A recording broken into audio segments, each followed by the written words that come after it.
What if I told you the most dangerous thing about you isn't your weakness, but your ability to see too much, to see what others hide, what they refuse to admit, even to themselves? Carl Jung discovered that some people are born with this rare gift of perception, but he warned, if you don't learn to master it, it can destroy you. Jung's most dangerous discovery wasn't about mental illness. It was about people who notice everything, people who sense the truth behind masks, hear the emotion behind words, and feel the tension others pretend isn't there. He called it differentiated perception, and it came with a cost few could bear. Imagine walking into a room and instantly knowing who's lying, who's secretly in pain, who envies you, and who's pretending to be fine. That might sound like a superpower, but Jung realized it often turned into a curse. These individuals weren't sick, they were too conscious, and the world wasn't ready for them. The point of danger was illustrated by a patient of Jung's in 1913. She was the silent type, the girl who calms down and observes. Rachel couldn't do peopling because she could see straight through every facade. Friendships slipped away, not because she didn't care, but because others felt naked around her. Even work became impossible. Her presence disrupted the unspoken fictions upon which groups rely in order to operate. Jung realized he wasn't treating delusion. He was witnessing what happens when someone sees too much truth.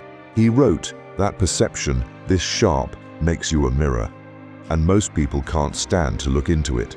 But there was an even scarier threat. When someone sees too much and sees directly through to our innermost fears, we often do not thank that person. They attack them. Jung called this shadow projection. Instead of confronting their own latent weaknesses, they blame the one who exposed them. Hence, the reason that so many highly intuitive people end up being scapegoats is not because they actually cause problems, but because they show the problems they notice. Jung noticed 4 main patterns of these seers. The feeling intuitive. They don't just notice emotions, they absorb them. They feel the sorrow, anger, and hopes of everyone around them until they no longer know which feelings are theirs. The thinking intuitive. They recognize hidden patterns and see where things are heading. They can sense when relationships, careers, or even societies are moving toward collapse, long before anyone else sees it. The sensation intuitive. They read the body. They detect stress before words reveal it, illness before symptoms emerge, or fatigue before the person admits it. The pure intuitive, the rarest. They sense everything, emotions, patterns, hidden motives, but without a way to organize or explain it. They live in constant overwhelm, flooded with impressions. Jung warned that this kind of perception carries 3 great dangers. First, social disruption. Stable groups rely on collective delusions. Whoever sees through them is dangerous. Second, isolation. The further you see, the more difficult it is to relate. You feel like you inhabit a different reality from everyone else. Third, identity loss. When you take in too much of other people's unconscious content, you lose yourself. Jung called this psychological annihilation, but Jung also discovered a way forward. He called it individuation, the process of integrating this dangerous perception instead of being crushed by it. Phase 1. Discrimination. Learn to separate what's yours from what you've absorbed. Spend time alone until you can hear your own voice again. Phase 2. Shadow work. Accept that what you see in others also exists in you. This stops judgment and replaces it with compassion. Phase 3.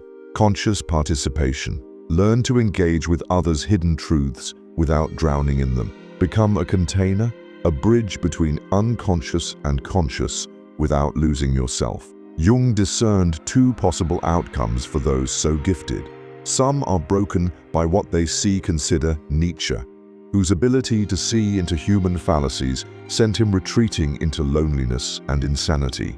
Others, like the mystic Meister Eckhart, absorb their vision and turn it into healing wisdom. The difference? Humility and conscious integration. Where experience is wielded as a weapon, it is exiled. Those who use it with compassion are guides. Jung even faced this himself. He was all but shattered by the deluge of visions and insights brought on by his confrontation with the unconscious. What saved him was learning not to own his gift, but to embody it.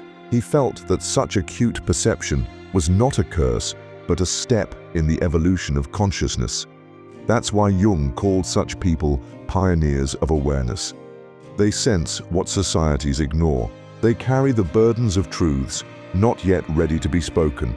But if they learn to integrate their gift, they don't just survive, they become the ones who prepare humanity for its next stage of growth. So if you see yourself in this description, if you've ever felt too sensitive, too intense, or like you notice things that other people miss, you might not be broken.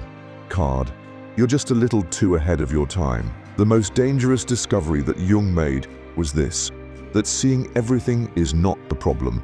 Failing to integrate it is. As you are able to carry this gift with wisdom, you cease to be overwhelmed by it. You turn into what Jung said the world needed most, an allegory of consciousness. So ask yourself, will your perception destroy you? Or will you learn to wield it wisely and turn your burden into the medicine this unconscious world desperately needs?